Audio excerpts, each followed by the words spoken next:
Hello and welcome to R&R's Ask the Expert. I'm Kayla McGowan, editor-in-chief, and today we're talking about pre-remediation, assessment, air quality mold. We're talking about a bunch of different fun stuff. And my special guest today is Matt Cook. He is the Director of Business Development at HomeTeam Inspection Services. Welcome, Matt. Hey, thanks for having me. Yes, thank you for coming on and covering all of these topics. I'm super excited because I think it's something that is often talked about, but just kind of like between two people, not necessarily as a whole industry. So Sure. I'm super excited to just kind of dive in. So we're going to start with pre-remediation and, how do you define that phase in what we do every day? And where do you see most restorers missing the opportunities in that window? Yeah, I think, for most people, that starts at the home inspection, right? In the transaction, or, maybe there's an active water leak, they find an issue, in their own home. But in one way or another, whether it's a mold remediation company or home inspection company, it starts with the inspection. Somebody identifies what we call, mold-like substance and organic substance. We don't want to identify mold without testing it and knowing it. But you see it, you have an identification process, and then we actually send samples off to the lab. So it's really getting verification and clarity on what we found, what type of organic substance is it, and then how do we treat it? Because remediation can vary tremendously based on, and costs can vary tremendously based on, what we're actually looking at. Yeah, and I would definitely say to your point, time and costs, like those are Mhm. the two things that can really harm a business or hurt Yeah. even customer experience, right? And so it's really important to just take a moment to not miss those opportunities and really communicate with the other parties that you're working with too to better understand what is going on, right? So Yep. this kind of leads me to the inspection portion, as you kind of mentioned inspection. What type of Mhm. inspection data is most valuable for restorers who are walking into a mold job or a job that is focused around indoor air quality? And how should they use it differently than just approaching maybe like a water loss, where they're to Yeah. your point, finding the source? Well, that's a great question. I think a lot of that starts at the heating and air conditioning system. It starts at what's pumping the air in your home. Is there good ventilation? Is the system working properly? Is the homeowner replacing their air filter in the heating and air conditioning system? Do they have dehumidifiers? And some of that you'll see within the report that we provide. Some of that is just visual when you show up for your own kind of pre-remediation inspection and walkthrough, and but really identifying the systems, the age of the systems, are they working and functioning properly? Because a lot of the time, especially on the home inspection side of things, what we find is people don't replace their air filters. They don't have dehumidifiers in their basement. They don't pay attention to water issues, and that just builds up. And then that air that's damp and moist in the basement just gets moved around the home. And so you're just pumping those spores nonstop. So really knowing the equipment that they're using, is it being maintained properly? Have the filters been replaced? And then, even from our perspective, we often do indoor air quality tests, looking at what's in the air outside of just the actual samples themselves.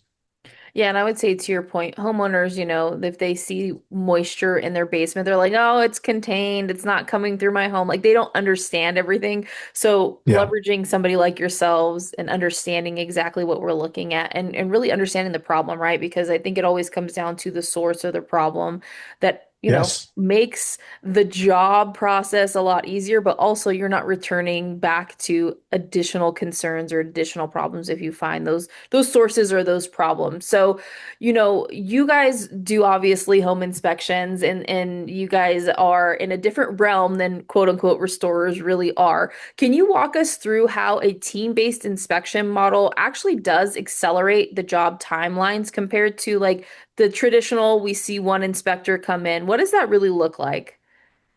Yeah. So just for a quick overview, our company, Home Team Inspection, we use a team on every inspection, just like you mentioned. And that team, the thought process behind that is what one person can do effectively in 3 or 4 hours, two people could do it half the time. And I would argue more efficiently and with better quality. More eyes are always better than one. So, the same thing goes for any remediation company, right? If you're Oftentimes, people go, roofing companies do the same thing. They send out one person to quote a job. What if that person's having a bad day? What if that person missed a key component of the visual inspection for the actual quote itself? And so, we go by the same thought process in Home Team, multiple eyes on site, better inspection. And so, that allows us to do an average inspection in less than 90 minutes of roughly 2,800 square foot home in the basement. And then, our availability is actually a shorter time frame because of that. We can do more jobs in a day. So Mhm. our average franchise is probably booked 48 hours out versus a week. And Yeah. so from your timeline and really the whole real estate transaction timeline, generally there's a 10-day window in the contingency to get a home inspection done, negotiate the deal, maybe have other professionals come in and do extra evaluation like remediation companies, structural engineers, roofers. And if we're on the front end of that, that gives you more time to do what you need to do and provide better quality quotes and for the client to get a better experience. Whereas in a lot of cases in our industry, it's one person doing home inspections. They really only do one a day on average. And so they're booked a week out. And now you're pressed up against the back of that contingency 10-day period.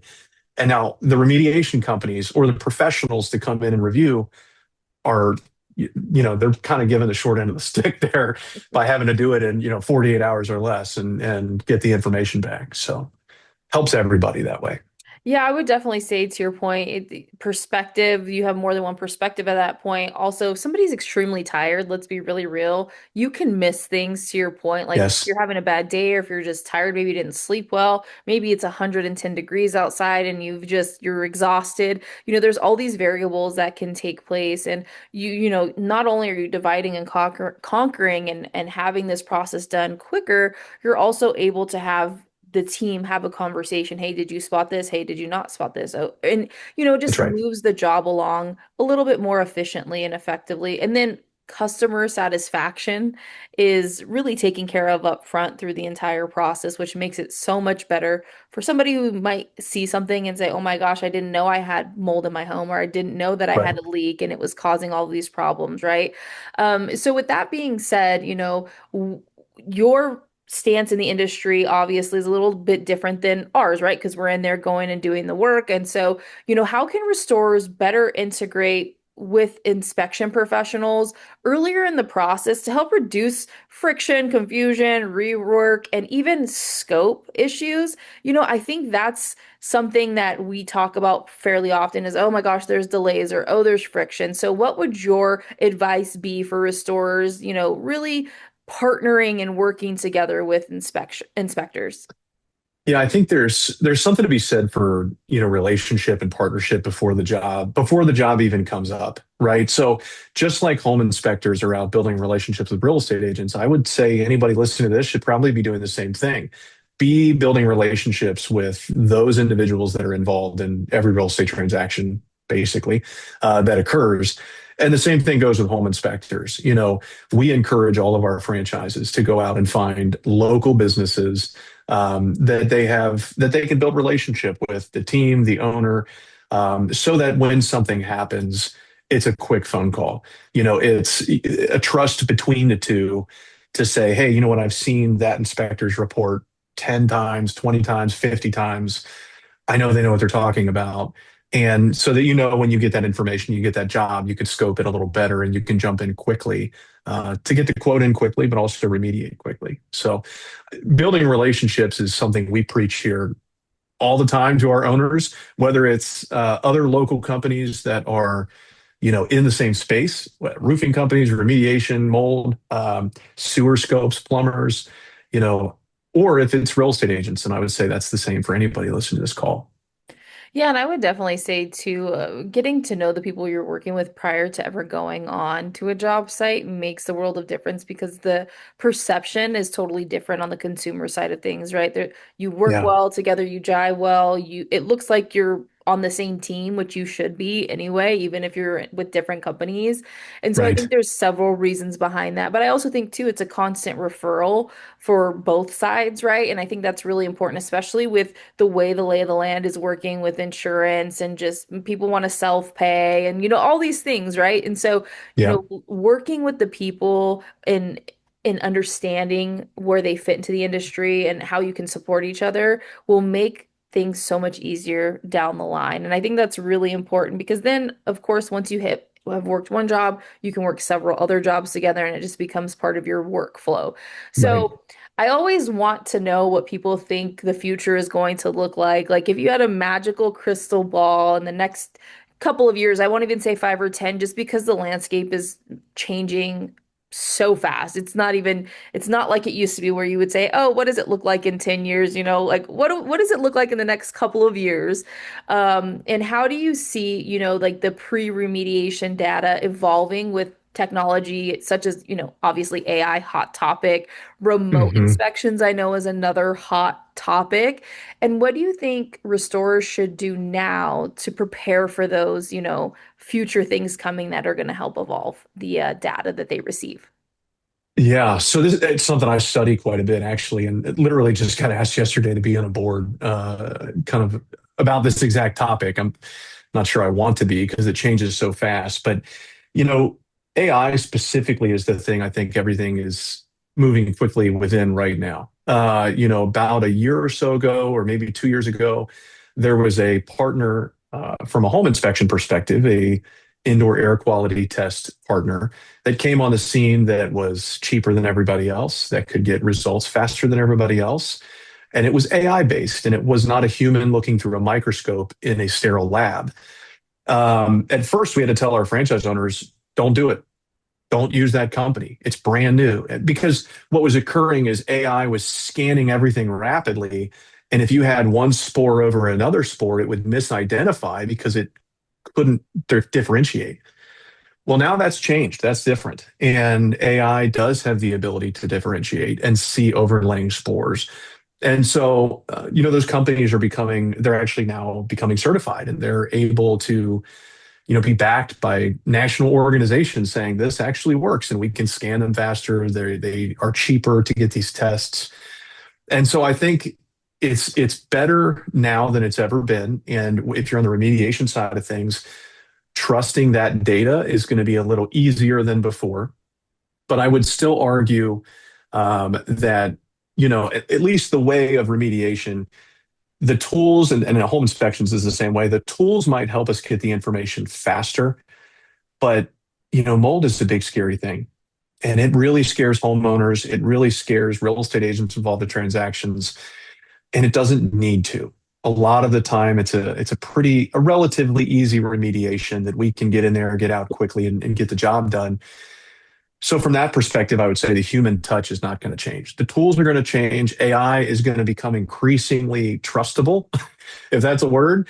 But at the end of the day, I would be wary of the new tools in the beginning. Don't be on the bleeding edge, be on that leading edge, and just push hard on customer experience because that's where you're going to win. But technology is changing rapidly, and I think a real person in at the location, shaking people's hands, building rapport. I don't think that's going away anytime soon.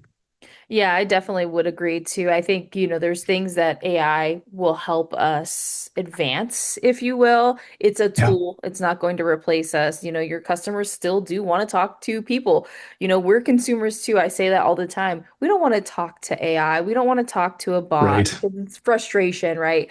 But I would also say too, the documentation that AI relies on is only as good as the human performing that, right? And so Absolutely. there are still Nailed it. human, yeah, there still are human aspects. And so I think, in the service world that we're in, sometimes when we hear about technology and AI, we're a little bit rebellious, right? Because of course we think all of the things that are not great, but it can help us be a little bit more efficient. And I would also Yes. say to your point, just the human side of things that will never go away because then, it's I think with technology and AI and gosh, even the platforms we use day to day, it's almost like a cookie cutter, rinse and repeat type of style, whereas customer human and human interaction are not that way. And we as humans will find the errors in the mistakes, Hmm. right? And so to your point, I like that you said not the bleeding edge, but the leading edge, because I think it's Hmm. really true. We also cannot Yeah. become complacent when it comes to technology either. Just because it worked today doesn't mean it's going to work in 2 days, 3 weeks from now, whatever the case may be. We have Absolutely. checks and balances that we need to take care of, right? So we are only as good as us holding ourselves accountable in the tools that we're using, because at the end of the day, human error is a thing, but technology error is also another thing, right? Amen. Nailed it. Absolutely. Well, that's all I have today. I think we covered quite a bit. I think it was very insightful because I think there are some misconceptions around, the way that our worlds work together. And I even think that Mhm. there's some misunderstanding on how to read reports too. And maybe that's a future topic for us to discuss. Do you have any Sure. closing thoughts before we sign off? Well, I think at the beginning of this podcast, you made a great point about sometimes we don't focus on the root of the issue. We focus on the resolution of the problem. And home inspectors do the same thing. We find it, we identify it, we put it in a report, we forget about it. Well, we forget about the fact that the crack in the foundation was actually what was causing the water to be in the house, which then caused the mold spores in the air. And so, I would just encourage people to go a little bit beyond, the box in your brain sometimes, and don't just solve the problem, but try to look beyond that and say, okay, what's actually causing this? And how can we maybe bring in another partner and help really the client experience excel? Oh, that's great advice and great points there, because I would definitely say sometimes we do get lost in what we're doing every day. And, the last thing you want to do is have to come back and say, oh my gosh, I overlooked that. I should have just taken Hmm. a second. So thank you so much for your time today, Matt. I really appreciate it. And for all of you Sure. watching, we will see you on the next episode of Ask the Expert. Take care.